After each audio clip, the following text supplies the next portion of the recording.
Hi, good evening. Um, Welcome to another session.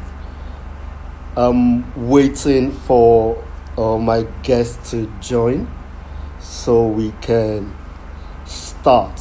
All right, I can see him, so let me just bring it on. Yep. All right, so we should start right away.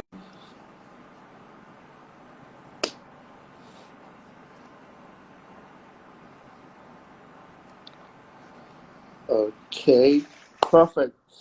Good evening. Hello. Good to see you after like 3 decades now. Yes, So it's it's good to good to have see you you too. on tonight. Thank you so much for accepting to do this with me tonight. I Yep, really thank you appreciate for it. asking me. Thank you. And so I would like to say to viewers, so I have Mr. Mogbekeloluwa Koye Ladele here, but I'm used to calling him Koye. We know it's all right, but I'm still gonna continue tonight, so I guess it won't mind. Yes, so, please, so, so, Koye. so, so I'll continue with the usual Koye tonight, and I would like to start right away, not to waste your time. I know how busy it is. And so let me start with the questions. In Nigeria right now, I want to start with the current issues, which is not really exclusive to Nigeria now. It's a global issue, and that is COVID-19. Right now, we've tested 30,657 people, over 5,000 confirmed cases, and we've been able to discharge 1,320 people. That's around 24% now. And then we've had 171 deaths. The numbers seem to be going up every day. Like they say now, the curve is not really showing any downward movement right now. What do you think the problems are? I know you're not in Nigeria, but I know you're very much conversant with what's happening here. So, what do you think the problems are? What do you think the government should be doing right now? What do you think the people should be doing? Cool, thanks. That's clear. Before I start to answer, I wanted to give you a little bit of a preamble. I am not an expert on infectious diseases. However, I have studied the Spanish flu extensively, which Yeah. was about 100 years ago when last we had the pandemic on this scale. Okay. And I've thought a lot about the ongoing situation, and of course, I do have a few thoughts. Now, one of the key things to know is that the world does not have a pandemic playbook per se, and we really don't know how to deal with these things. And as you may have seen, there is no tested and tried approach. Countries are dealing with this differently. Sweden chose not to lock down at all. America locked down, but the people are asking to be set free. In Asia, you have lots of lockdowns, but they are using technology to make sure that people comply. It's a bit of a hot pot of different approaches in different countries in terms of how people are dealing with this. To focus on what I think the problems are, I'd like to, thinking about Nigeria, I think I'd say there are three big problems. The first one is one that affects us in Nigeria, but also affects the world, as it were. There is a huge knowledge gap, and we just don't know enough about infectious diseases like this. And as a result of that, in Nigeria, we did not act quickly enough.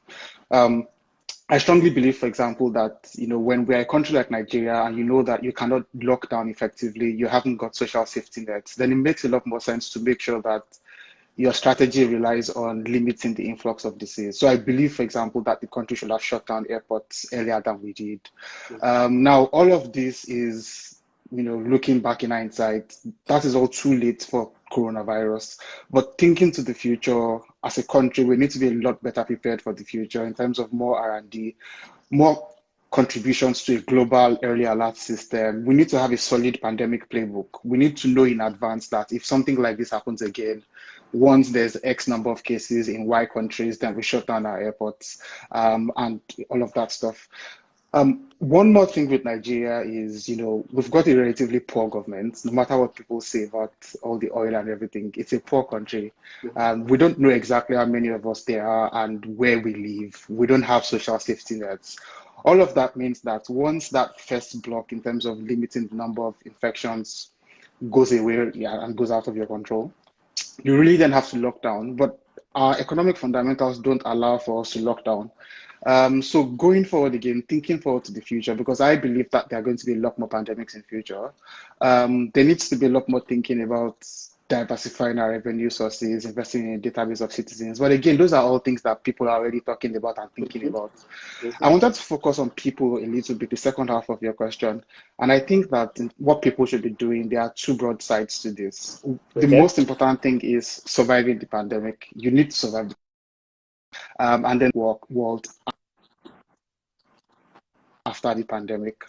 Um, the first one is critical because you're not going to be here to see the world after the pandemic if you don't survive the pandemic. And in terms of surviving, you need to follow all the public health instructions and all that stuff. But preparing for the world after the pandemic will vary depending on what you do. If you're an employer, for example, then you need to be thinking about the impact on your business. You need to be thinking about how best to position yourself for the world after coronavirus. Now, the good thing about this thing is you don't need to reinvent the wheel, and countries are lifting their lockdowns at different times. So that means that if you are running a restaurant in Nigeria, you don't really need to come up with a new strategy from scratch. You can look at what restaurants in China are doing because China has lifted their lockdown earlier, and that will give you an idea what you need to do to prepare your business for reopening in Nigeria. Mhm. If you're an employee and you're thinking about the future of work for yourself after coronavirus, I'd say that one critical thing to be thinking about is what the impact of COVID is on your employer's business and on your career trajectory. To give the example of a couple of data scientists I've been speaking to, now that their employers know that their job can be done from home, all of a sudden the employer is thinking, if I don't have to have this data scientist in the office, then I might as well hire a really great person in India who is like super good and has all the necessary skills, rather than, somebody in Nigeria who is still learning X and Y and all that stuff. So yeah, I think, generally just looking to that future, making sure you are here to see that future and thinking about what the impact will be on you as an employer or on your employer's business if you're an employee. That's a major one. That brings us to a situation where skills or people that can compete on a global scale are critical and major risk going forward post COVID-19, because it's becoming obvious that so many roles can actually function remotely, and Mhm. that means you don't have to depend on local skills if you're looking at global competition right now. Uh, um, Looking at INO, in a recent publication, they said that the lockdown affected about 2.7 billion people. I know countries are trying to ease lockdown in phases now, but prior to that period, the estimation was that 2.7 billion people were affected by the lockdown, and that was around 81% of total global work population. And now they further estimated that 1.25 billion people, representing around 38% of global workforce, are in sectors that are threatened by COVID-19, meaning there are sectors that are either going to experience significant decline in revenue or will witness a lot of shutdowns of firms that operate in that sector. How scary is this? How scary should this be for employees, for employers? I think that in the grand scheme of things, this is scary, but when you look at the arc of civilization, this is just a blip in the road in the grand scheme of things. It's a very serious situation, do not get me wrong, but there have been recessions and depressions before. I'm sure that if you speak to people who lived to the Great Recession in 1930 or the more recent one in 2008, when you were going through it, in that moment, it must have felt like, the world was coming to an end. But ultimately, this is 12 years since the 2008 crash, and we are all still here on Instagram and Facebook, and we are bitching about the ongoing pandemic. Um, so, it is serious, it is scary, but when you keep things in perspective, it is not the end of the world. And I think that it's going to play out differently in different parts of the world. Um, if you look broadly at, so let's say the US, Europe, and Nigeria. In the US, employers have been allowed to lay people off because employment in the US tends to be at will. So there, you can imagine that when this ends, there's going to be a bit of a ramp up in terms of people needing to apply for jobs again, afresh, and all that stuff. In many parts of Europe, you've seen governments subsidize people's salaries to make sure that there's still a contract between employer and employee. And I would expect, based on fundamentals of economics, that post-recession, those economies will speed up faster because people aren't having to go out and look for jobs. They are simply just going back to their old jobs, maybe starting out with fewer hours and ultimately ramping up. Now, to bring this to Nigeria, we are seeing a lot of layoffs. We are seeing a lot of salary cuts. There's very limited government intervention outside of banking, where we've seen the CBN ask banks not to lay off staff. But overall, it goes back to the point about this being a poor country. We really can't say hire everyone or keep everyone on your payroll. The government will pay half of their salaries. We can't afford to do that. So I think that ultimately people then need to focus on what they can control. And we think about this from the employee and employer angle again. From an employee side of things, again, if you're trying to survive a pandemic, you need to be thinking about your expenditure, making sure that you're spending a lot less than you usually do, saving a lot more, basically so that you can tide yourself over until things pick up again and until you find a new job in the event that you get let go, for example. I generally believe that people should be financially prudent. But yeah, I think that during the pandemic, you need to tighten your belts just a little bit more. I also know that, surviving the pandemic is hard.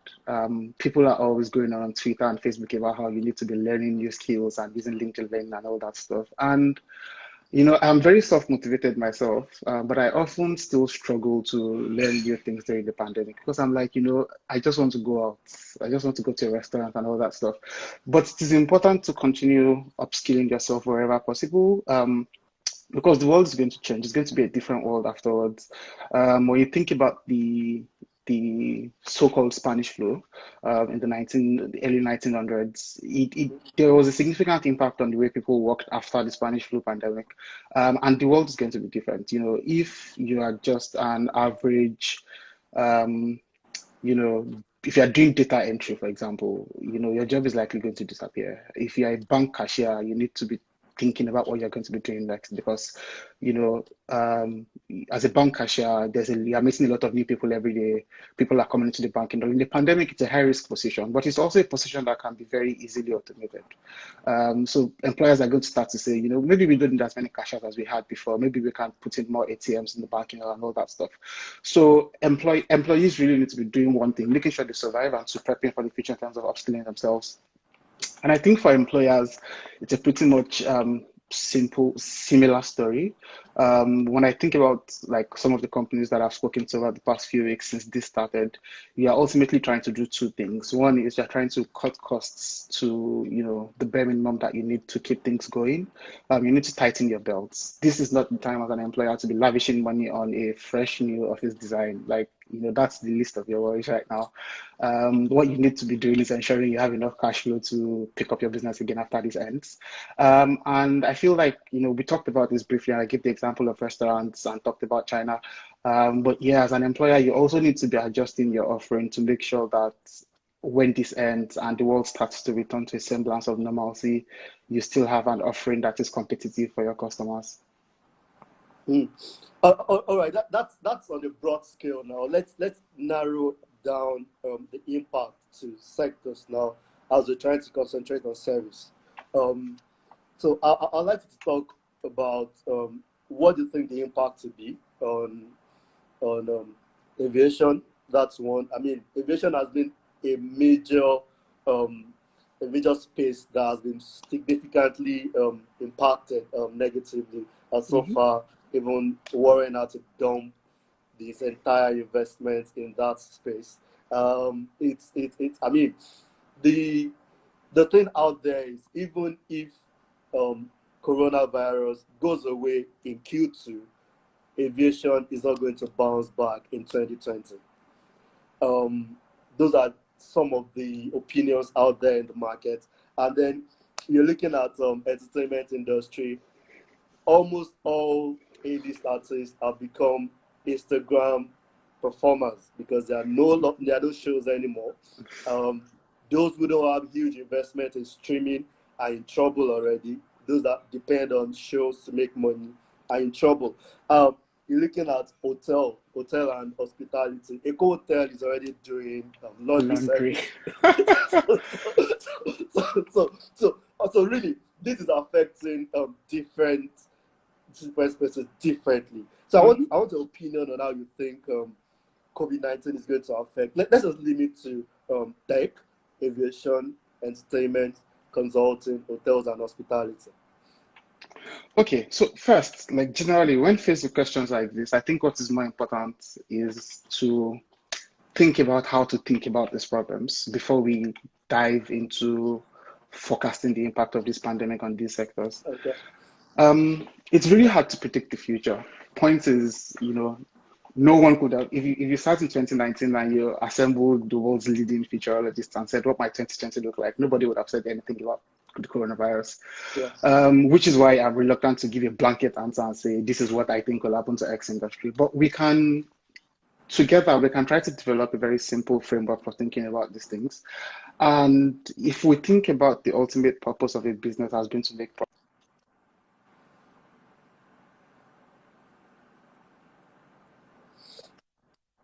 for Instagram. If we think about the ultimate purpose of a business as trying to make profits, you've got, on the one hand, a need to take revenues up and a need to reduce costs on the other hand. And what we can try to do is think about all of these industries and try to say, what is the impact that coronavirus will have on revenues for these industries, and what's the impact that coronavirus will have on costs for these industries.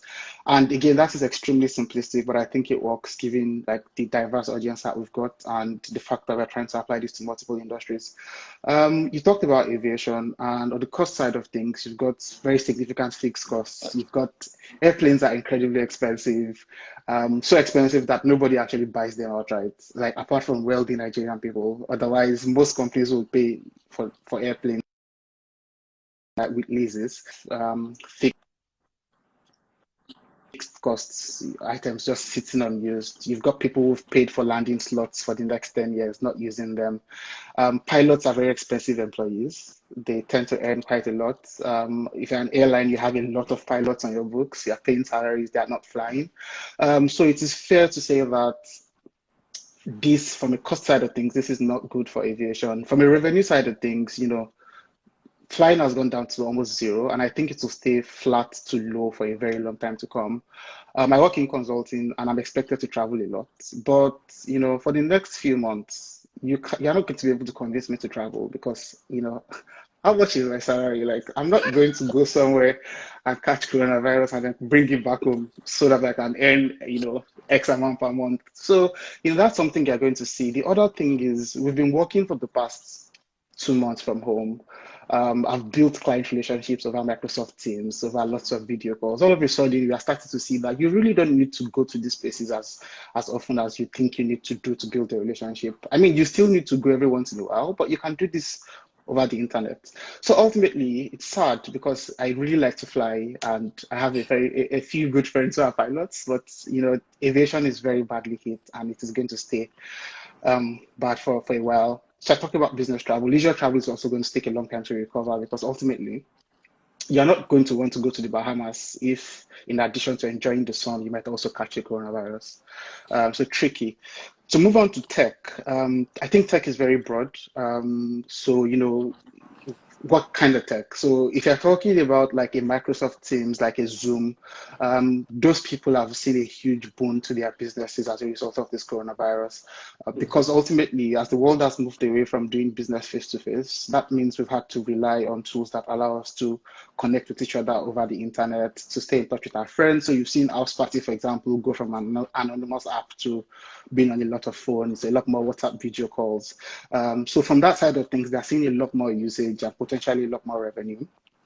But if you think about also on the other hand, if you think about streaming companies like Netflix, like Disney Plus, for example, this is a great time to be Netflix because people are spending a lot more time at home. They are bored. They want to watch something. Now, unfortunately for Netflix, they've got competition. So while the overall pie is increasing, there are more people looking for a bite in that pie. But overall, I think pretty decent on average for a lot of tech. I think that there are some niche tech services that will be badly hit. So if, for example, you're an ad service provider in programmatic media buying, for example, and you are seeing companies cut their media marketing, their marketing spend, then that will have a ripple effect for you. But overall, I'd say that on balance, tech is probably seeing more users, more revenues, and costs are probably flat or increasing slightly. What was the other industry you wanted to talk about? Entertainment. I think entertainment, you need to make a distinction between producers and distributors. On the producer side of things, you've got like the artists, like you mentioned.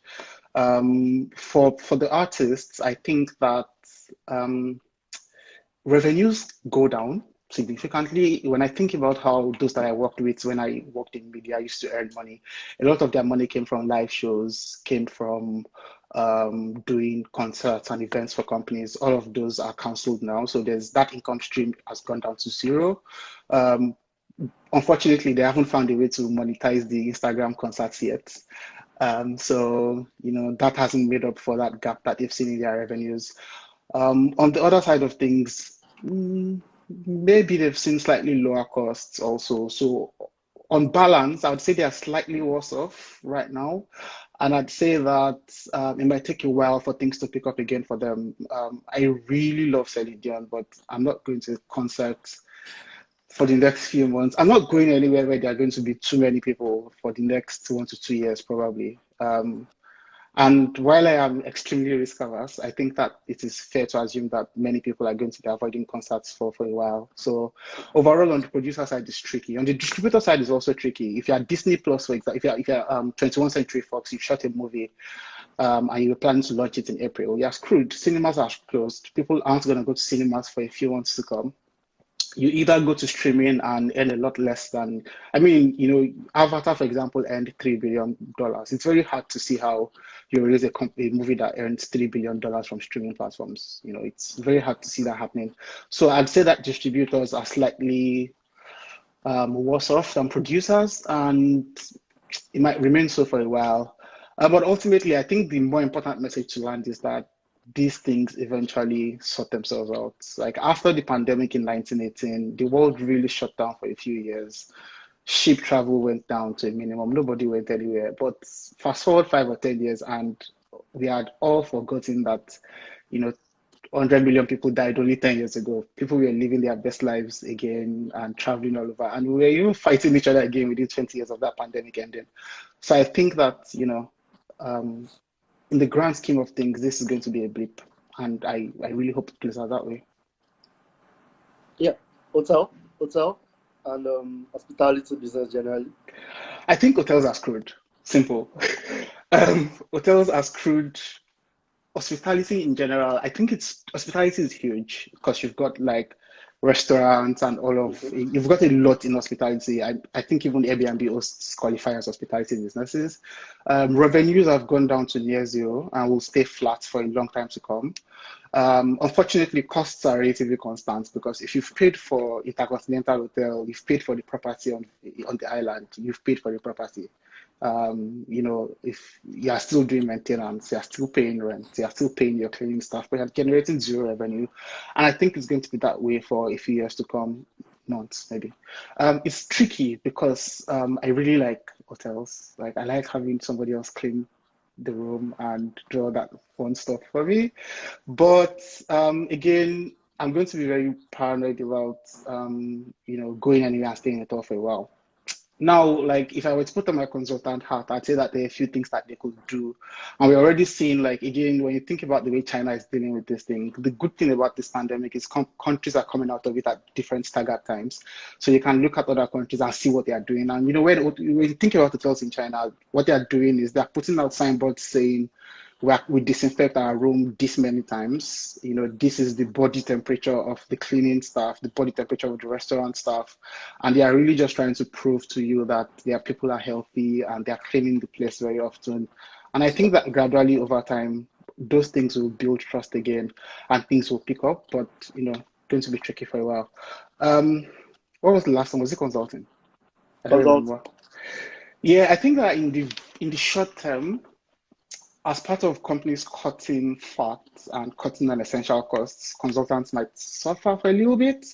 But I think that this is one of those things that is pretty good for consulting because ultimately there's a lot of disruption. Companies need to change how they operate. They need to change how they are structured. Many people need to become leaner so that they can survive for many years to come. So I would expect that consulting will actually do pretty well over the medium to long term, because you're going to have a lot of people coming to you and saying, our business has been hit really bad, revenues have gone to zero, what should we do? And they might get dubious advice, but they'll get some advice. Okay, I understand now. From your response, it's obvious that a lot of companies are actually going through a difficult time.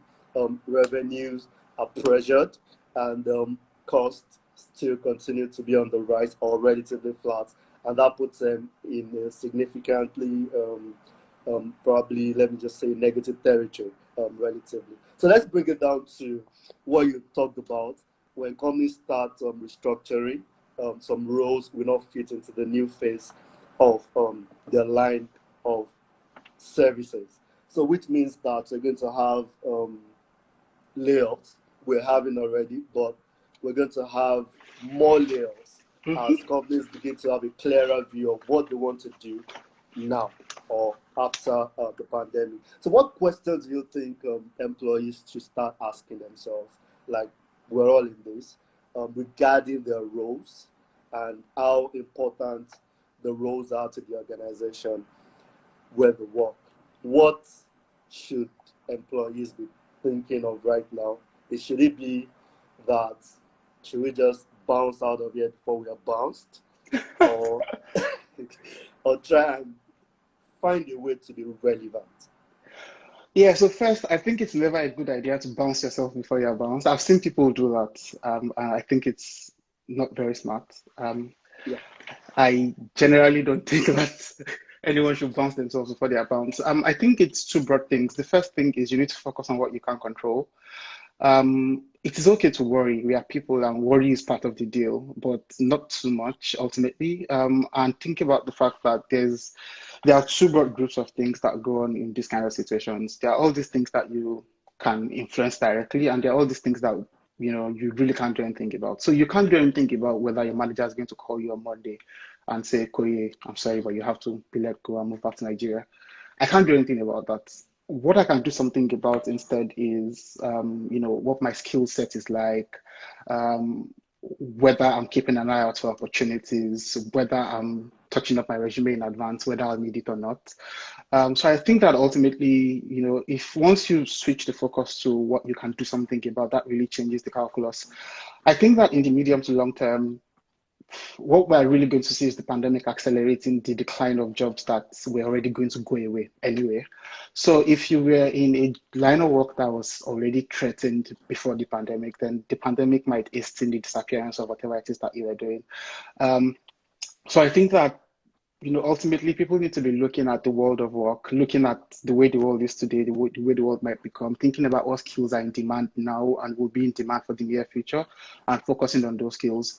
So to pick an example, data science is a lot bigger now than it was 10 years ago. It will probably still be very big for the next few years.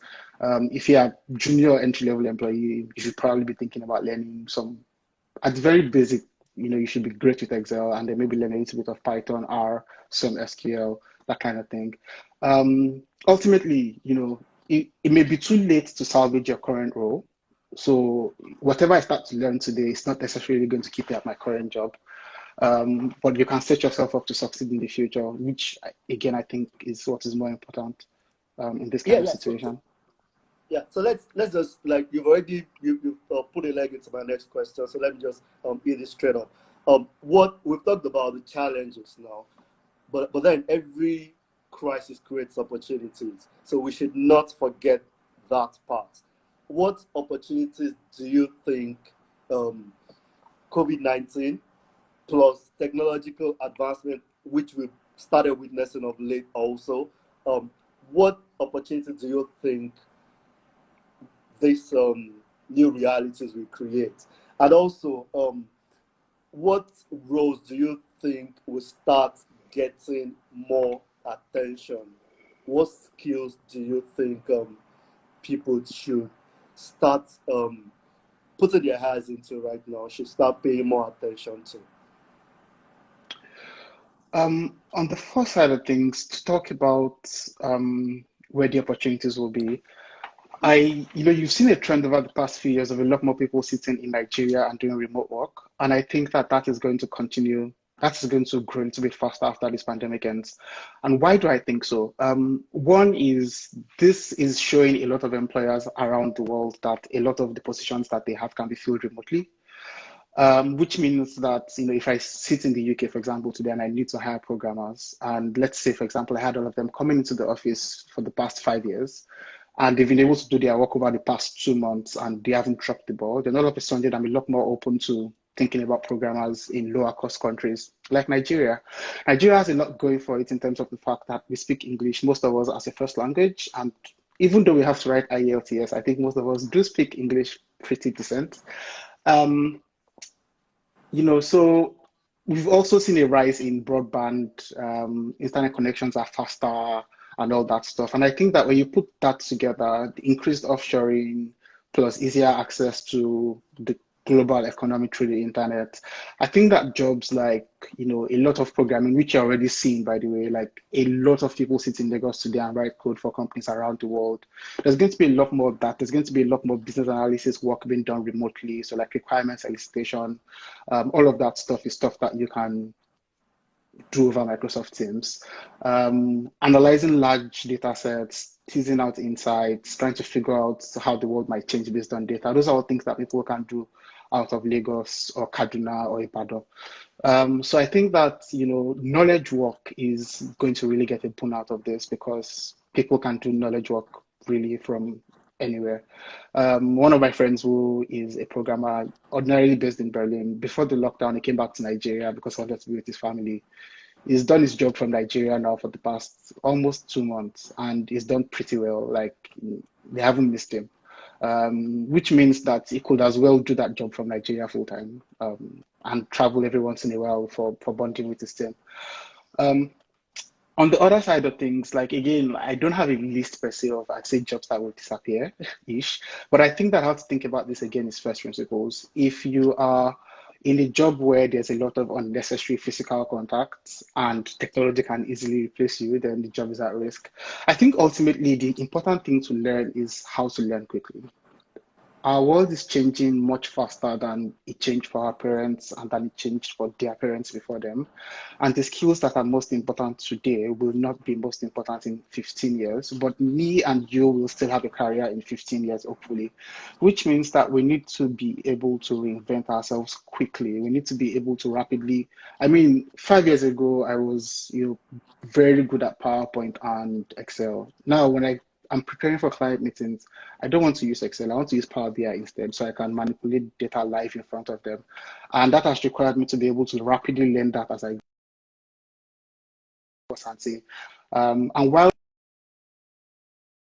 it's Power BI today, there will be a lot more other tools that will become popular over the course of my career that I need to learn. So ultimately, if we all learn one thing, then that one thing needs to be the ability to learn very quickly and to churn out high quality work. Yeah, let me ask this last question before I move to the next section. In a blog post you made in March, you wrote on how to thrive and work in the age of COVID-19. I think it's relevant here. Can you share some of the things you discussed with us? In what other ways do you think COVID will shape our lives differently? So I think we've talked a bit about how COVID will shape our lives differently. So I'll just instead talk about like the blog post and the things I wrote about thriving at work and life in the age of COVID. That blog post had seven bullet points, but there are really three groups. The first one was look after yourself. Second one was look after others. The third one was keep doing high quality work. In terms of looking after yourself, I'd say there's three broad things under that. Managing your headspace. One of the things I've said repeatedly to people throughout this pandemic is you really don't need to know exactly how many people have died in North Korea. Like Why are you watching CNN nonstop? What is it doing for you? Like you're ultimately just stressing out yourself. It's not good for your state of for your mental health and any of that stuff. So manage your headspace. For example, on my Twitter, every single keyword linked to coronavirus is muted. So COVID, coronavirus, Corona Nigeria, Corona Lagos. If you mention those in your tweet, I don't see them. And I'm a lot happier for it. When I want news about coronavirus, I go on Google News, I watch the BBC, and I get a balanced short dose of what is going on with the world, whether there's any progress with the vaccine. And that's fine. Like, I don't need to be thinking about COVID 24 hours a day. That's one. Two is looking after your body. Ultimately, so far, the best defense we have against the virus is a strong immune system. So, I'm not saying drink garlic and ginger, but, eat your vegetables and drink your vitamins. And for people who are religious and who believe in God, I think prayer is also very important because sometimes when you commit these things to God and to a force that is, outside of yourself and higher than yourself, then you get a lot of peace out of that. In terms of looking after others, the two broad things were, making sure that you're reaching out to people. Ultimately, like we get busy with life, we get busy with our jobs, etc. But it's very rare that people die and on their deathbed they're thinking about work that they left unfinished or an email they didn't send. Ultimately, our connections are the most important to us. So just reaching out to people and letting those who you love know you love them and just being there for your friends if they need to talk about the stresses. This is a really challenging period. I am an introvert. I love staying on my own. But I have struggled. Like sometimes I want to just get up and start walking. Like I don't know. A few Fridays ago, I went out and walked for 4 hours. By myself, quiet, just walking and taking pictures and looking. And it's tough for people. So, just reaching out is good. And also not spreading rumors. Like all these rumors about a cure in, I don't know, Madagascar or how if people drink garlic and ginger, like, please, if you're sharing information, make sure it is, um, you know, legit.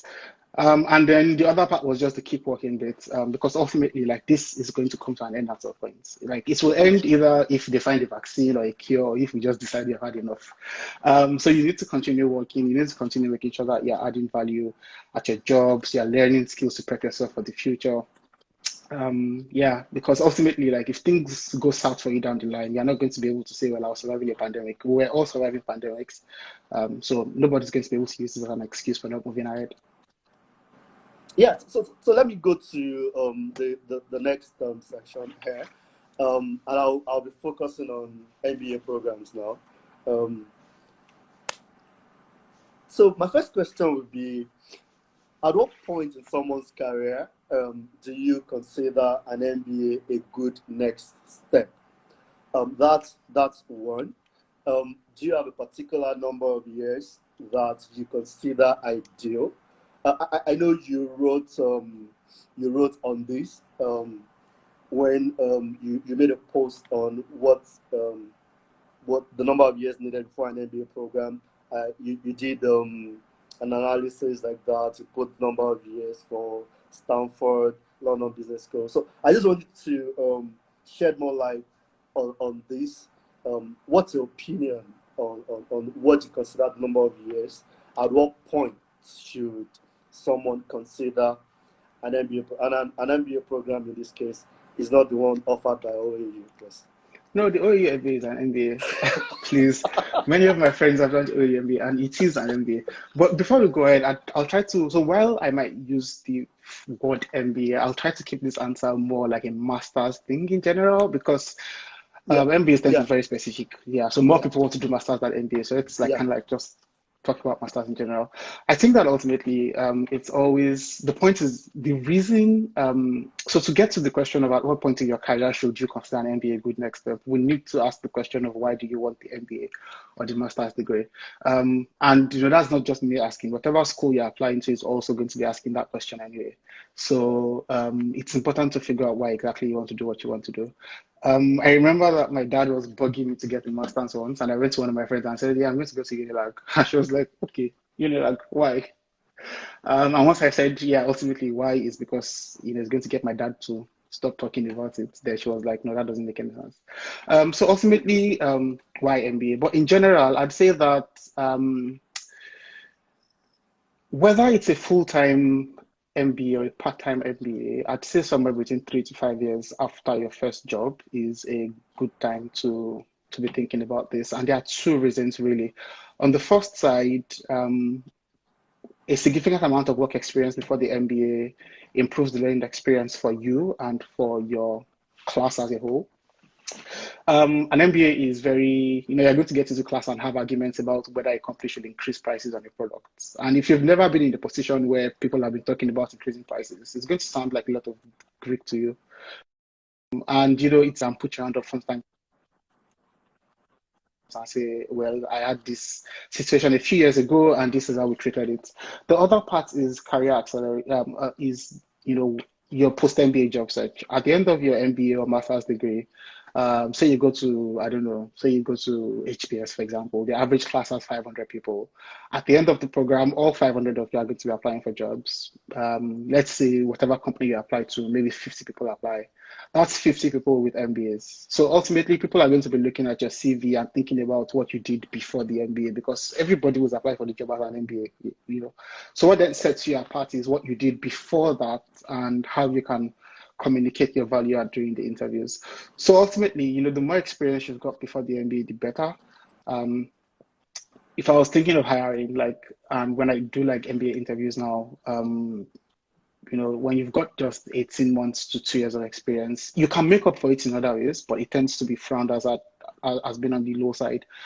The other thing is it varies by industry. I think if you do consulting, 2 to 3 years is more than enough already, because the average consultant does, I don't know, multiple projects every year. So say you've done 6 to 10 projects a year. In 2 years, you've done maybe 12 to 20. You've probably worked on 4 or 5 different industries. You've done maybe 5 or 6 different types of cases. So you have a wider diversity of experience than somebody who, like me, went to a corporate and was in the same job function for 5 years. While I did different things over 5 years, it was ultimately still the same type of work and the same job. And, that generally just means that somebody like me needs a little bit more time to gain the same diversity and breadth of experience that a consultant may have gotten in less time because they just did more work. Yeah, I get. In a Medium post, also, I'll be making a lot of reference to your post here, because you've actually written a lot about the questions I'm asking now.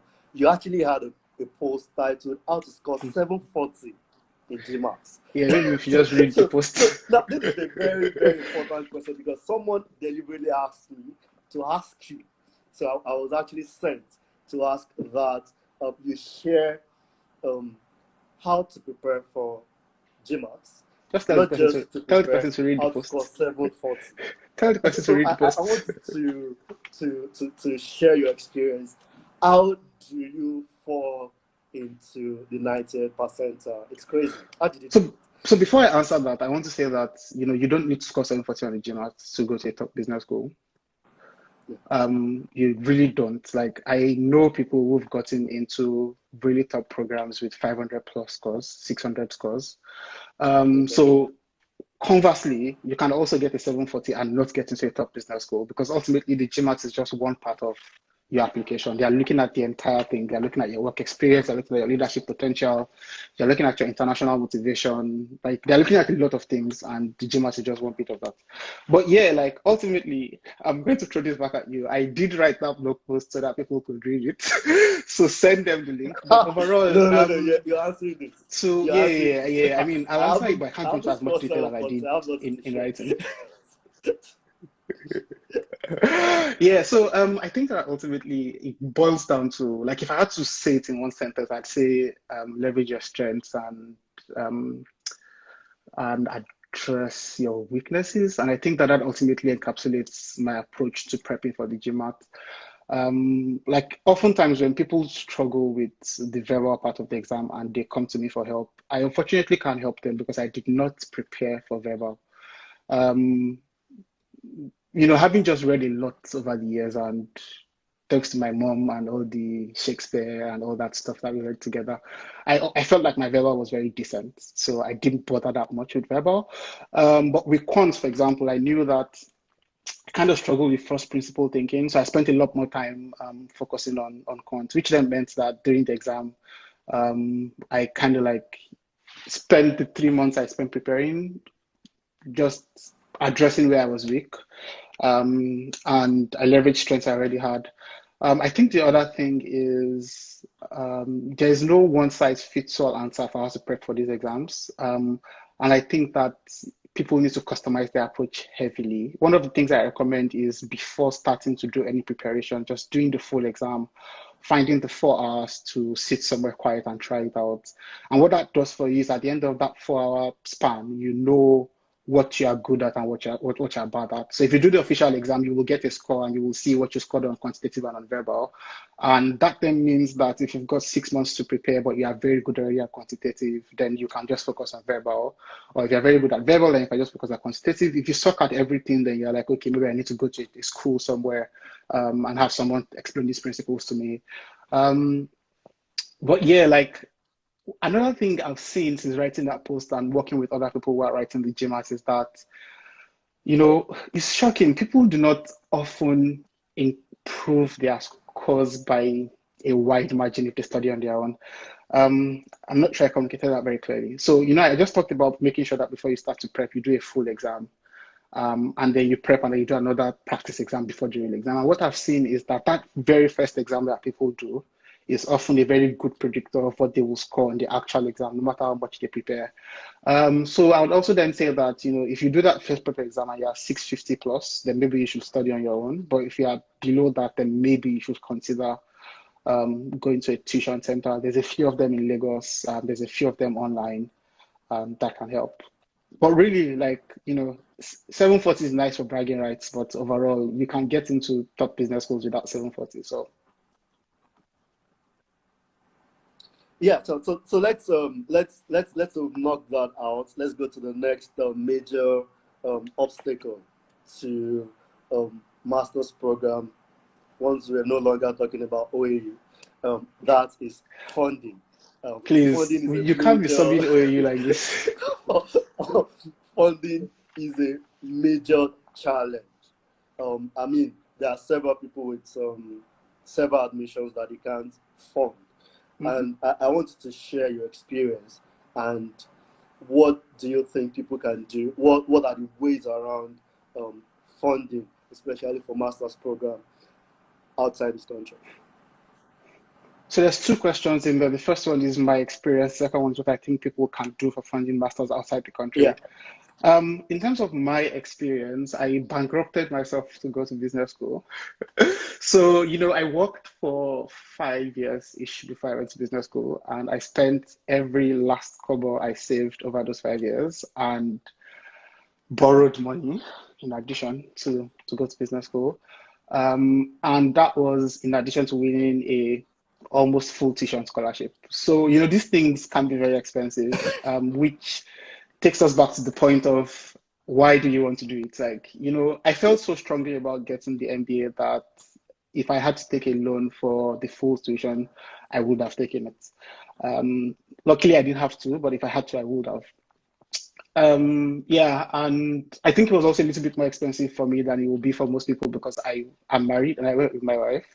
And two people not working is double the expenses, but zero income for both of you. So it was kind of tricky, but it was a pretty good experience otherwise. And now that we are on the other side of it, we're like, yeah, that worked out nicely. In terms of advice for people, I'd say that, the money for an MBA comes from two broad sources, your own money and other people's money, pretty much. Your own money, you've got savings and you can take loans against future income. Really, when I talk to people about this, what I really want to know is that they've done their homework in terms of analyzing the program they want to go to. And in addition to whatever self-actualization reasons for going, it also makes sense financially. I think about an MBA or an expensive master's degree as an investment, and it needs to pay out. You need to think about the amount of money you're spending, the amount of income that you are giving up, and see whether, over the next few years after the master's, that will pay back for you. And, where you are sure that this is a profitable investment, where you are sure that, you've looked at the school, for example, and a lot of schools publish these things where they say, this is the average salary for graduates of our program. And you can look at that and think about how much you're earning now and say, okay, this is the payback period for this MBA or this master's degree if I do it. And where you are convinced that that pays out, then you can even go and take loans against future income. So for example, in my case, I did speak to a few older friends and mentors and said, this is what I earn today. This is how much I think I will earn when I graduate. So I'm looking to borrow this amount of money. It will take me this many months to repay it conveniently. And yeah, they believed in me enough to put their money where their mouth was. I'm grateful for that. In terms of leveraging other people's money, you've got scholarships. So I think about loans as still your money because you're taking a loan against your future income. But I guess that straddles that point, so it's probably not very exclusive. Other people's money, scholarships, I think that,